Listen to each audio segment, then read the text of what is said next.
12 साल पहले 3 दिन बाद 12 साल हो जाएंगे। 12 साल पहले वेस्टिज को देखने का मौका मिला, और उससे पहले वेस्टिज को करने से पहले मैं एक जॉब किया करता था। जॉब नोएडा की कंपनी के साथ थी। उससे पहले मैंने एक अदर एमएलएम में काम किया लगभग 7.5 साल। उससे पहले मैंने जो प्लास्टिक फाइल फोल्डर की मैन्युफैक्चरिंग का एक काम हुआ करता था, एक मैन्युफैक्चरिंग यूनिट थी मेरी। उससे पहले मैंने अपने कॉलेज की पढ़ाई कंप्लीट की, जो दिल्ली यूनिवर्सिटी से मैंने की है। उससे पहले मेरी स्कूलिंग कंप्लीट हुई, और उससे पहले मैं पैदा हुआ।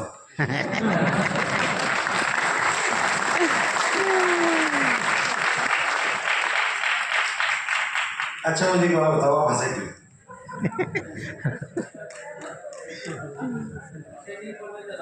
हाँ, हंसी का कारण है, इंट्रोडक्शन का तरीका ये नहीं होता। इंट्रोडक्शन का तरीका होता है, मैं पैदा हुआ, स्कूल जाने लगा, कॉलेज गया, काम करा, और मैं यहाँ हूँ, इस तरह से चलता है। मैंने आपको रिवर्स, जब जब भी आप परंपराओं को तोड़ोगे तब तब लोग हंसेंगे, इसीलिए आपको हंसी आई। और वेस्टिज बिजनेस जिसके बारे में हम अभी चर्चा करेंगे, ये भी परंपराओं को तोड़ने का बिजनेस है। परंपरा ये है कि आप खरीदारी करते हैं, पैसे खर्च हो जाते हैं, लेकिन वेस्टेज बिजनेस में जब आपको बताया जाता है कि जब भी आप खरीदारी करेंगे तो इनकम आएगी, इसलिए लोग आपके ऊपर हंसते हैं।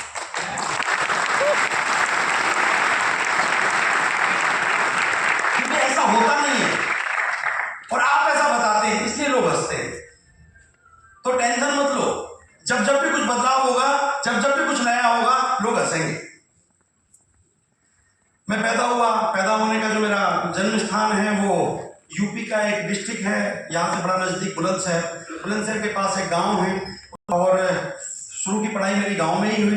5वीं तक मैं गांव के स्कूल में पढ़ा हूँ। लेकिन मेरे फादर साहब थोड़े बड़े सपने देखा करते थे। उन्हें लगता था कि गांव में रह के बच्चों को अच्छी परवरिश नहीं दी जा सकती, तो क्यों ना शहर चला जाए।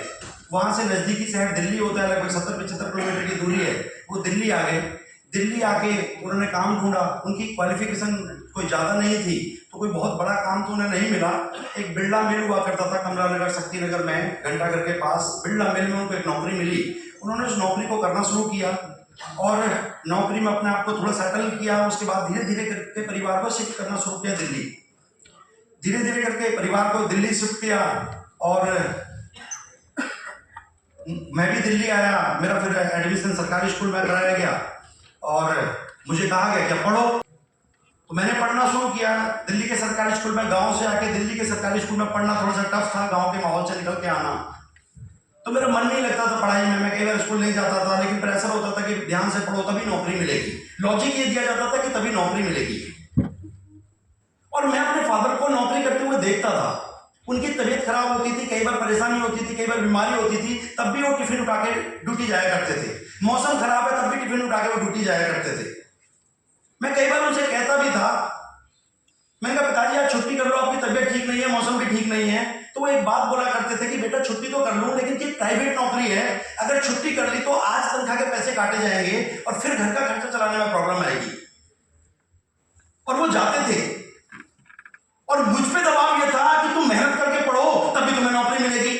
तो दोनों चीजों में मुझे समझ में नहीं आता था, ऐसा क्यों? जब नौकरी करके इतनी परेशानी है तो नौकरी करनी क्यों है? वो उम्र मेरी कम थी, मैं समझ नहीं पाया, लेकिन मन में एक ही बात चलती थी कि यार मेहनत क्यों करनी है, जब नौकरी करनी है तो कर लेंगे। प्रेशर था, पढ़ना नहीं चाहता था। फिर मन में आया, हो सकता है प्राइवेट नौकरी में ऐसा हो।